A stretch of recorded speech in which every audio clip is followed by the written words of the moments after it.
கர்த்தரும் உலக இரட்சகருமாகிய இயேசு கிறிஸ்துவின் ஈடு இணையற்ற நாமத்தினாலே யாவருக்கும் என் அன்பின் வாழ்த்துக்களை தெரிவிக்கின்றேன். வானத்தையும் பூமியும் படைத்த சர்வதிகாரமுள்ள இயேசுவே, இந்த அருமையான வேலைக்காமுக்கு ஸ்தோத்திரிக்கிறோம். இந்த இடத்துல அருமையான பிள்ளைகளுக்கு உபதேசத்தை பண்ணவும், விசேஷமாக வேதாகமத்தில் உள்ள மறைபொருள் காரியங்களை மக்களுக்கு எடுத்து உரைக்கவும் அருள்முடைய நாங்கள் செபிக்கிறோம். கிருபை தருவீராக, உம்முடைய நாமம் மகிமைப்படுவீராக, இயேசுவின் நாமத்தில் பிதாவே, ஆமென். பரிசுத்த வேதாகமத்தில் சில எச்சரிக்கின்ற வார்த்தைகள் உண்டு. எதை செய்யக்கூடாது, எதை தொட்டால் கர்த்தருக்கு பிரியமில்லாமல் இருக்கும், அந்த வசனத்தை என்னென்ன வார்த்தைகள், என்னென்ன காரியத்தில் அவர் எச்சரிக்கிறார், பிரியப்படாமல் இருக்கிறார் என்று சற்று நாம் சிந்திக்க வேண்டும். ஏசாயா தீர்க்கதரிசியின் புஸ்தகம் 5ஆம் அதிகாரம் 11ஆம் வசனத்தை நீங்கள் வாசித்து பார்த்தீங்கன்னா தெளிவாக கர்த்தர் சொல்கிறாரு, சாராயத்தை நாடி அதிகாலமே எழுந்து மதுபானம் தங்களை சூடாக்கும்படி தரித்திருந்து ரெட்டி போகும் அளவும் குடித்து கொண்டே இருக்கிறவனுக்கு ஐயோ. எனக்கு அன்பான சகோதரனை சகோதரியே, வேதம் தெளிவாக சொல்லுகிறது. எல்லாரும் இப்போ குடிக்கிறாங்கன்னு நினைக்காதீங்க. குடி ஆரம்ப காலத்திலிருந்து இருக்கு, உலக தோற்று முதல் இருக்கிறது. ஆனால் வேதம் தெளிவாக சொல்கிறார். ஏசாயா ஒரு பெரிய தீர்க்கதரிசி, அவர் எல்லா காரியங்களையும் எச்சரித்தவர், அதை பற்றி வரும் காரியங்களையும் சொன்னவர். சொல்கிறாரு, சாராயத்தை நாடி அதிகாலமே எழுந்து மதுபானம் தங்களை சூடாக்கும்படி தரித்திருந்து ரெட்டி போகும் வரைக்கும் குடித்து கொண்டே இருக்கிறவனுக்கு ஐயோ. குடிக்கிறவனுக்கு ஐயோ என்று வேதம் தெளிவாக சொல்லுகிறது.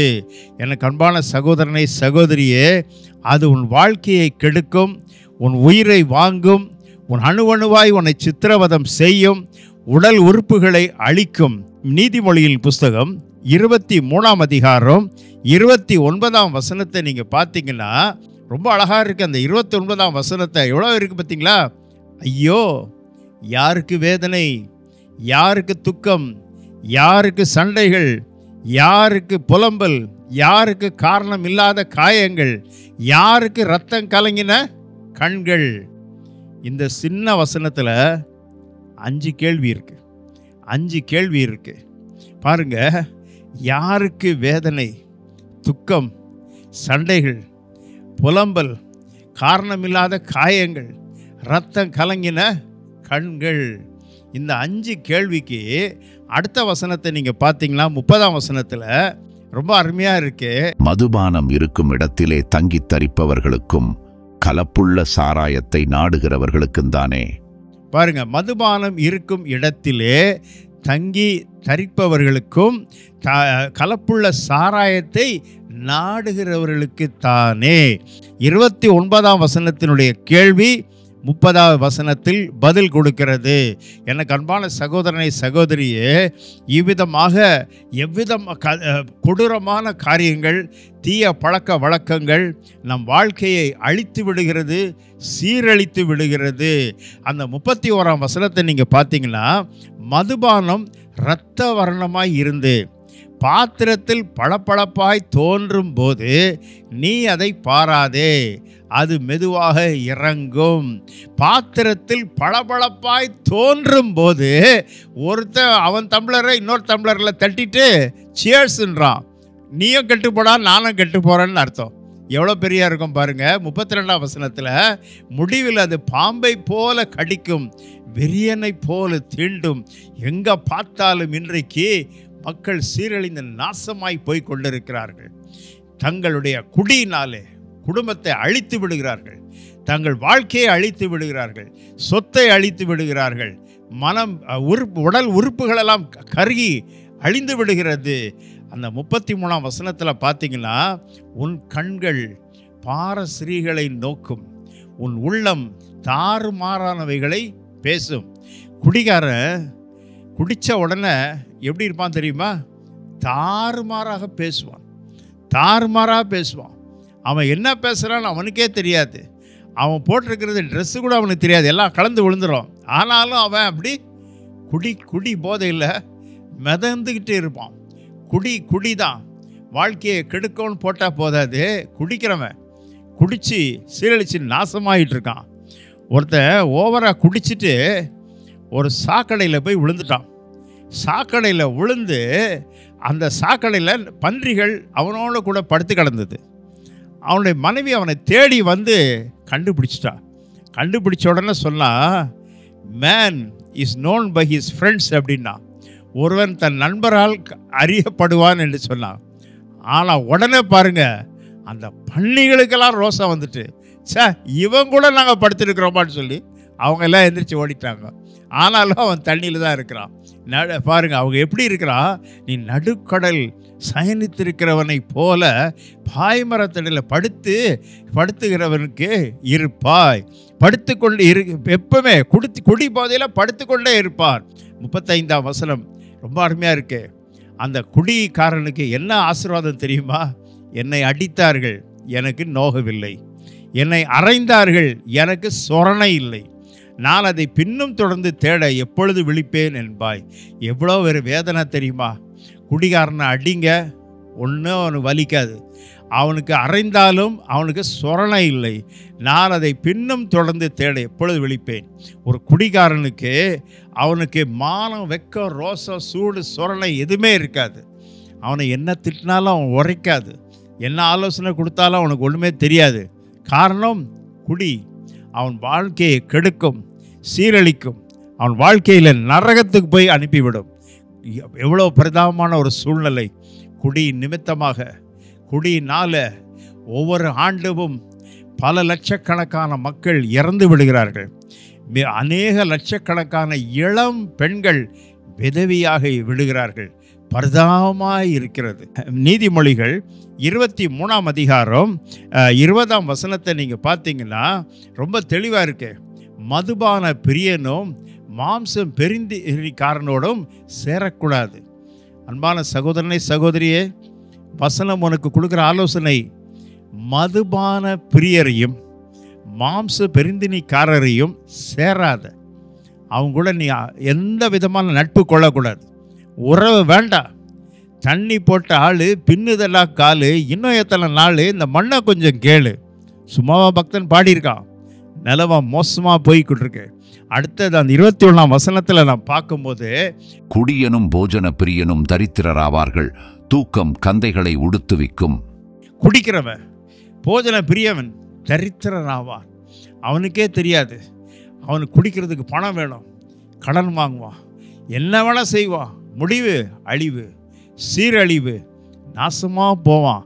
அவனுக்குன்ற ஒரு எதிர்காலம் கிடையாது. அவன் அதில் தான் மூழ்கி அவனுக்கு மூளை கரைக்கப்படும். அவன் வாழ்க்கையினுடைய திறமை போய்விடும். இது நிமித்தமாக அநேகர் நல்ல வேலையில் இருந்தவர்கள் வேலையை இழக்கிறார்கள். வேலையில் இருந்தவர்கள் வேலையை இழக்கிறார்கள். என்னாகவும் 6ஆம் அதிகாரம் 3ஆம் வசனத்தை நீங்கள் பார்த்தீங்கன்னா, அப்படிப்பட்டவன் திராட்சரசத்தையும் மதுபானத்தையும் விலக்கக் கடவன். அவன் திராட்சரசத்தின் காடியையும் மற்ற மதுபானத்தின் காடியையும் திராட்சரசத்தினால் செய்த எவ்விதமான பானத்தையும் குடியாமலும் திராட்சை பழங்களையாவது திராட்சை வற்றல்களையாவது புசியாமலும். எப்படி இருக்கிறான்னு யோசித்து பாருங்க.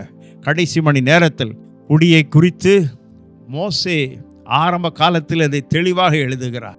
எவ்விதமான பானத்தையும் குடியனும் திராட்சை பழங்களையும் திராட்சை காரியங்களையும் அவன் புசிக்கவே கூடாது என்று பரிசுத்த வேதாகமத்தினுடைய ஆரம்ப நாட்களில் இருந்த மோசே தெளிவாக அதை எடுத்துரைக்கிறதை நாம் பார்க்கிறோம். நியாயாதிபதிகளின் புஸ்தகம் 13ஆம் அதிகாரம் 4ஆம் வசனத்தில், ஆதலால் நீ திராட்சரசம் மதுபானம் குடிக்காதபடிக்கு உன் வாழ்க்கையை நீர் கவனமாய் இருக்க வேண்டும் என்று அவருக்கு எச்சரிக்கிறார்கள். ஏனென்றால் அந்த 7ஆம் வசனத்தை நீங்கள் பார்க்கும்போது, இதே அதிகாரத்தில் 7ஆம் வசனத்தில் அவளுக்கு அறிவுரை கொடுக்கும் பொழுது, நீ கர்ப்பம் தரித்திருக்கிறாய், திராட்சரசம் மதுபானம் குடிக்கக்கூடாது, தீட்டுப்படாதபடி புசியாமலும் இரு. பெண்ணென்றால் பிள்ளை பிறந்தவன், அவன் நசரேன் விரதத்தின்படி அவர் எந்த விதமான மதுபானம் அருந்தக்கூடாது என்பது கட்டளையாயிருக்கிறது.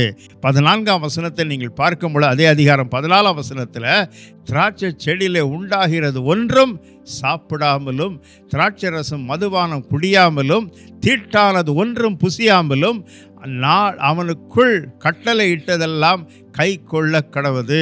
நாம் ஜாக்கிரதையாக இருக்க வேண்டும். கர்த்தருக்கு பிரியமில்லாத எந்த ஒரு மதுபானத்தையும் எவனும் அருந்தவே கூடாது. எக்காரணத்தை கொன்றும் உன் ஆத்துமாவை நரகத்துக்கு அனுப்பிவிடாது. உன் ஆத்துமாவை சீரழித்து விடாது. ஜாக்கிரதையாயிரு. எத்தனை பேர் இன்றைக்கு ஆவிக்குரிய வாழ்க்கையை சீரழித்திருக்கிறார். அவன் ஆன்மீக வாழ்க்கையை அழித்திருக்கிறார்கள். குடும்பங்களை சீரழித்திருக்கிறார்கள். பல இடங்களிலும் போனால் அப்படிப்பட்ட சூழ்நிலையில் அவர்கள் எல்லாவற்றையும் இழந்து மனநோய் காப்பகத்தில் இருக்கிறவர்கள் அதிகம் பேர் உண்டு. எங்கும் நரம்பு தளர்ச்சி, உடல் உறுப்புகள் பாதிக்கப்பட்டு ஈரல் அழுகிவிட்டு கடைசியாக அழுது என்ன பிரயோஜனம்? ஏசாயா தீர்க்கதரிசியின் புஸ்தகம் 28ஆம் அதிகாரம் 7ஆம் வசனம். ஆனாலும் இவர்களும் திராட்சரசத்தால் மயங்கி மதுபானத்தால் வழிதப்பி போகிறார்கள். ஆசாரியனும் தீர்க்கதரிசியும் மதுபானத்தால் மதிமயங்கி திராட்சரசத்தால் விழுங்கப்பட்டு சாராயத்தினால் வழிதப்பி தீர்க்க தரிசனத்தில் மோசம் போய் நியாயம் தீர்க்கிறதில் இடறுகிறார்கள். யார் யார் குடிக்கிறான்னு பாருங்க. ஆசாரியன், சபையை நடத்துகிற போதகர்கள், தீர்க்கதரிசிகள், அப்பப்போ தீர்க்க தரிசனம் சொல்கிறவங்க நிறைய பேர், தண்ணி போட்டு செல்றவங்க நிறைய பேர் இருக்காங்க. குடிக்கிற போதையில் சொல்வார்கள். இவர்களை நம்பி எத்தனை பேர் அழிந்து விடுகிறார்கள், சீரழிந்து விடுகிறார்கள். குடிக்கிற போதகர்களுக்கு எனக்கு தெரியும். குடிக்கிற தீர்க்கதரிசிகளையும் நான் பார்த்திருக்கிறேன். அப்படிப்பட்ட தீர்க்கதரிசிகள் அல்ல, அவர்கள் திருட்டு தரிசிகள் என்று சொன்னால் மிகையாகாது. மோசம் போகாதிருங்கள். தேவன் தம்மை பரியாசம் பண்ண விட்டார்.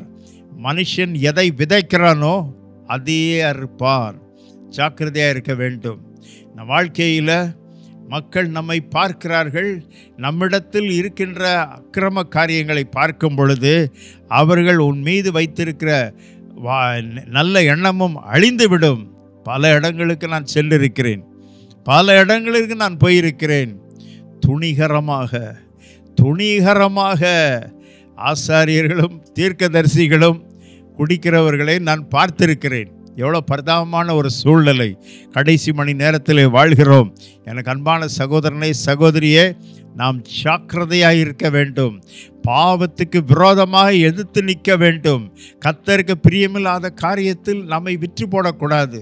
நம் வாழ்க்கையில் நாம் பரலோகத்துக்கு போய் சேர வேண்டும். இதில் விழுந்தால் நரக வாழ்க்கை தான். அதுக்கு பிறகு உன்னை காப்பாற்ற ஒருவரால முடியாது. ஜாக்கிரதையாக இருப்போமாக. 1 தீமோத்தேயு 3ஆம் அதிகாரம் 3ஆம் வசனத்தில் அவன் மதுபான பிரியனும் அலட்சியனும் இவ்விதமாக குடிக்கிறவர்கள், இச்சையாய் இருக்கிறவர்கள், போஜன பந்தியில் இருக்கிறவர்களை குறித்து தெளிவாக எச்சரிக்கிறது. கண்காணியானவன் எப்படி இருக்க வேண்டும், ஊழிய காலத்தில் இருக்கிறவன் எப்படி இருக்க வேண்டும் என்று இந்த வசனம் தெளிவாக உன்னை எச்சரிக்கிறது. பவுல் அவர்கள் தெளிவாக இதை குறித்து எச்சரிப்பை கொடுக்கிறதை நாம் பார்க்கிறோம். அவன் இந்த குடிக்கிற நிமித்தமாக இச்சிக்கிறவனாய் இருப்பான். அவன் பொறுமையை இழப்பான். சண்டை பண்ணுகிறவனாய் இருப்பான். காரணம், அந்த குடி அவன் வாழ்க்கையை, ஆன்மீக வாழ்க்கையை நரகமாக்கிறோம் என்பது தெளிவாக இருக்கிறது. தீத்துவின் புஸ்தகம் 1ஆம் அதிகாரம் 7ஆம் வசனத்தை பாருங்க. அங்கே தெளிவாக பவுல் எழுதுறாரு, கண்காணியானவன் தேவனுடைய உக்கிரானக்காரனுக்கு ஏற்றபடியாக அவன் குற்றச்சாட்டப்படாதவனும் தன் இஷ்டப்படி செய்யாதவனும் கோபம் படாதபடி மதுபானம் பிரியமில்லாதவனும். ஊழிய களத்தில் வருகிறவனுக்கு மதுபானம் பிரியமாய் இல்லாதவன், அப்படிப்பட்டவன் தான் இருக்கணும். பவுல் தெளிவாய் சொல்லியிருக்கிறாரு, தெளிவாய் எழுதியிருக்கிறது. குடிக்கிறவனை பரிசுத்த வேதாகமும் அவர்களுக்கு ஆதரவாய் இருப்பதே கிடையாது என்று திட்டவட்டமாய் அறிந்து கொள்ளுங்கள். ஒரு சிலர், லட்சத்தில் ஒருவர் குடியிலிருந்து விடுவிக்கப்படுவது உண்டு. சாட்சியாய் சொன்னவர்களும் உண்டு. எல்லாரும் அப்படி அல்ல. குடியை கெடுக்கும், அதான் போர்டு போட்டிருப்பான். ஆனால் கடைசி வரைக்கும் குடித்து கொண்டு இருக்கிறவனுக்கு ஐயோ என்று வேதம் எச்சரிக்கிறது. இதிலிருந்து உனக்கு விடுதலை கிடைக்க வேண்டுமா? இதிலிருந்து நிச்சயமாக உனக்கு விடுதலை கிடைக்கும். காரணம், அநேக மக்கள் குடியிலிருந்து விடுவிக்கப்பட்டவர்கள் பலர் உண்டு. குடியிலிருந்து விடுதலை அடைந்து பிரகாசிக்கிறவர்கள் உண்டு, கர்த்தருக்காக உயிரோடு இருக்கிறவர்கள் உண்டு. நீ ஏன் விடுவிக்கப்பட முடியாது? கர்த்தர் உன்னை சந்திக்க நேரம் வந்து விட்டது. நாம் கர்த்தருடைய பாதத்தில் இப்பொழுது உனக்காக, உன்னுடைய விடுதலைக்காக, உன் குடும்பத்தில், உன்னுடைய வாழ்க்கையில் ஒரு விடுதலை கிடைப்பதற்காக நாம் ஜெபம் செய்ய போகிறேன். வானத்தையும் பூமியையும் படைத்த சர்வதிகாரமுள்ள இயேசுவே, தர்மையான வேலைக்காமுக்கு ஸ்தோத்திரிக்கிறோம். என் கணவர் குடிக்கிறாரு, என் பையன் குடிக்கிறானே, என் அண்ணன் குடிக்கிறானே, தம்பி குடிக்கிறானே என்று கதறுகிற குடும்பத்தை பார்க்கிறேன். தேவனாகிய கர்த்தர் அப்படிப்பட்ட குடும்பத்தில் அவர்கள் குடி மீது அவர்கள் ஒரு கசப்பை தார், குடியை வெறுக்க கிருபை தார், குடியை அவர்கள் தொடாதபடி அவர்களுக்குள்ள இருக்கிற அந்த குடிக்கிற ஏவுகிற அந்த ஆவிகளை கட்டி போடுகிறேன். பிசாசே, விடுதலை செய்யும். குமாரன் உன்னை விடுதலை ஆக்கினான், மெய்யாகவே விடுதலை ஆவீர்கள். இயேசுவின் நாமத்தில் பிதாவே, ஆமென்.